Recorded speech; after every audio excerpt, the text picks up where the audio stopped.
you gotta figure out how you gonna let your fan base and your followers know that, hey, this ain't working out. So until then, you gotta just make it look like you happy.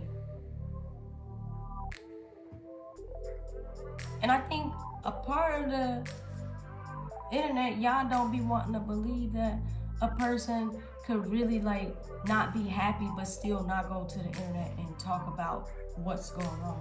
I tried to say it. If you watch all my old videos, I tried to say like, yep, this ain't working, this ain't working. How many more years will I supposed to say, hey, this is sour, like we on bad terms? It was to the point where y'all was like, come on, y'all, get it together, put it together. And then we would. And then something would go wrong, and then we get it back. It happens. It's nothing wrong with falling out and falling back in love. Falling out, falling back in love. Falling out, falling back in love. But when do you get tired of falling out? When do a person supposed to get tired of falling out? You know what I'm saying? And I don't think y'all ready to accept that. Because y'all just don't want to hear that y'all your favorite couple breaking up. And I get it.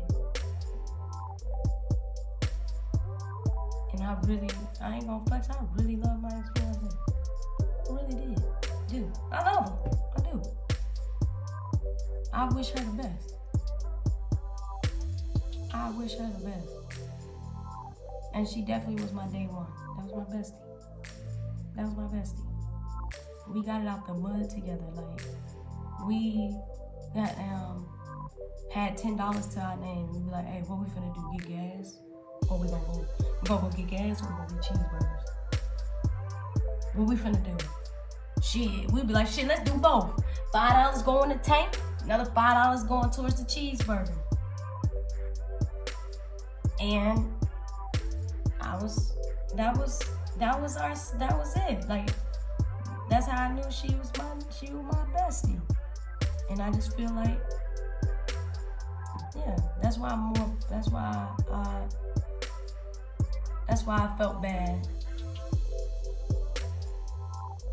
That's why I felt bad. That was my bestie. And more than anything, I wanted my best friend back. Fuck the relationship. My best friend. That was my best friend. So imagine more than the death of your best friend and they alive. Word. And I used to say that all the time in any relationship. I say that in any relationship. There's no roadmap to love at all. We just gotta figure this shit out together. We figure out. We gotta do this together.